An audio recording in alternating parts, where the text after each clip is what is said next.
Hello, my friends, and welcome back. Thank you very much for being with me again today. I got an article here with two more Britons being fighters captured in Donetsk and charged with some serious, charges, some charges leveled against them. So this article comes from Republic World from July 2nd, 2022, and this is the title: Two more UK citizens captured in pro-Russia Donetsk. The pro-Russian separatists in eastern Ukraine have charged two more Britons with fighting with the Ukrainian army as mercenaries, reported Russia state media. Britons Andrew Hill of Plymouth and Dylan Healy of Huntingdon have been reportedly charged with, and I'm quoting, forcible seizure of power and undergoing terrorist training, stated The Guardian, citing a state news agency in Russian-controlled Donetsk. The charges slapped on Hill and Haley indicate that they could face the death penalty, as Russia categorically denied protection under Geneva Convention to other foreign nationals captured by Moscow's forces in 4 months of the Moscow-Kiev war. Two Britons and a Moroccan man were sentenced to death last month on similar charges by authorities in the Donetsk region. Even though uh, no date was set, was the sentence to be carried out. Two of those men are challenging the verdict. The UK, the European Union, and the rest of the West have been pressuring Russia to not carry out the death sentences handed out to Sean Pinner and Aidan Aslin. The Guardian started in its report that Hale was identified as a father of four from Plymouth, and he has been previously paraded on Russian television in multiple clips. One of such clips aired last month with the headline "Exclusive before the execution," and in the video he appeared to have been informed that he might face criminal charges. He was told that he was being detained here as a suspected mercenary. Now the thing with they mention here that he's a father of four children. Uh, that is to create empathy and sympathy for this guy.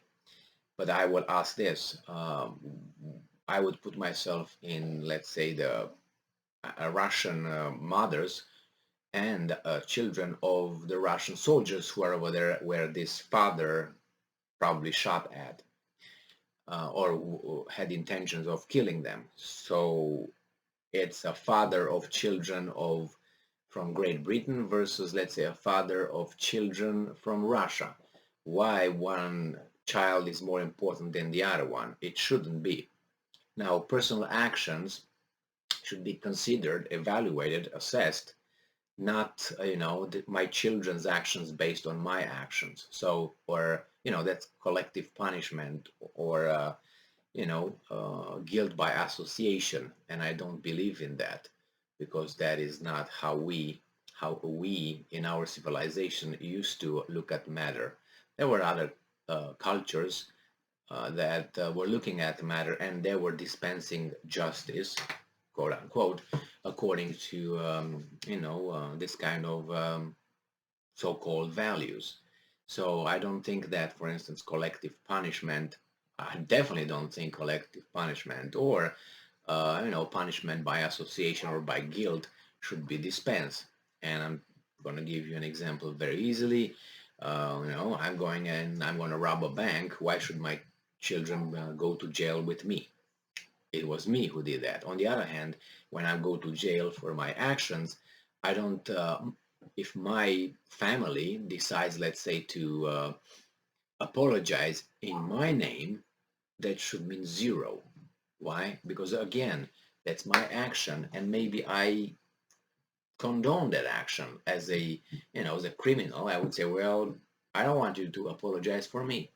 Or let's say you do something violent against someone else who did something to you, and again you get caught, you go to jail. I don't. Nobody else's apologies in my name will mean anything.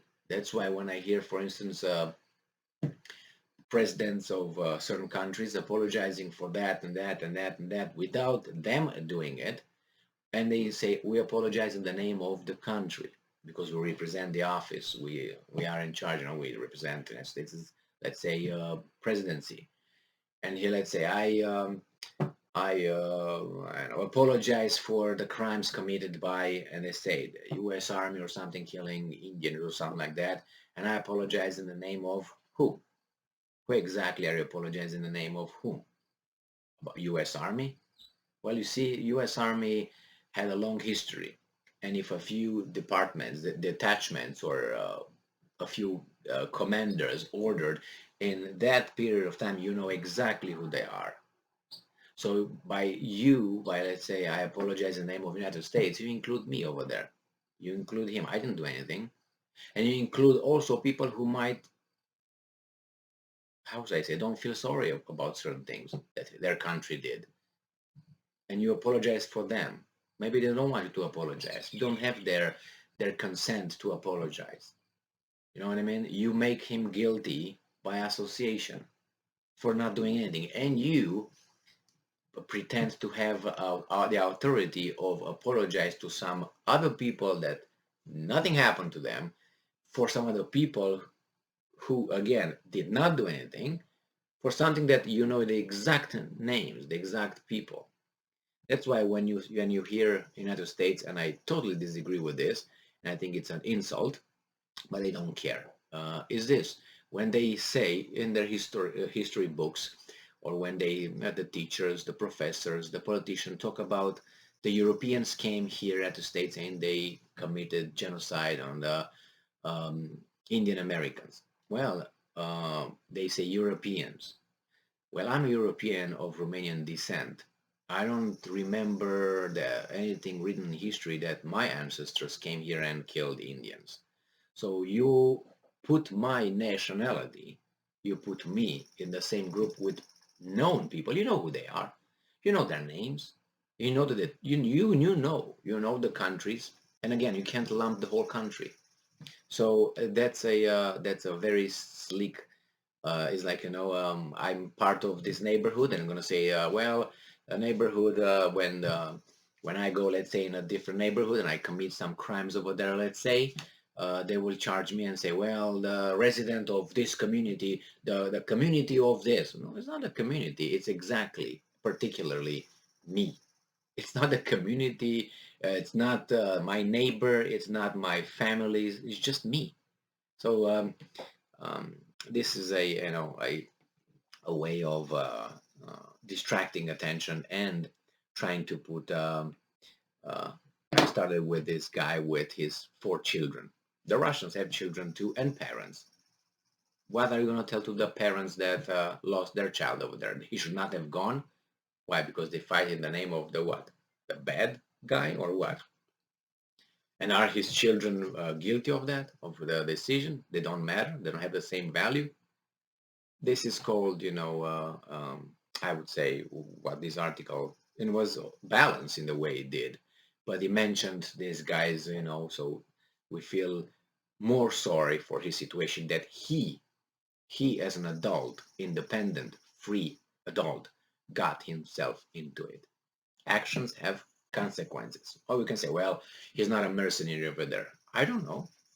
I do not know if he's a mercenary, because these guys are telling me he is. These guys are telling me he's not. Why should I believe this and why should I believe that? Oh, because these are the good guys? Well, it doesn't work that way. This is not a religious teaching here about good and bad versus reality. No, I want evidence. I want evidence. And I want these guys to provide evidence. I want these guys to provide evidence. The problem is we are in the circumstances that we are in, and people have really big interest vested in all this, and they will not tell the truth. Either of this. It's not only these guys. Both of them will hide it and twist it and turn it and all that. This guy's gonna portray this guy as the perfect human being, the second Jesus Christ, and this guy's gonna say this is the second whatever, let's say Satan, his brother or something. That's how they're gonna portray it. Why? Because the audience is below 86 IQ. Most of us, at least more than half. Anyway, thank you very much for being with me again today. Stay strong, stay smart, look for the truth, and be just.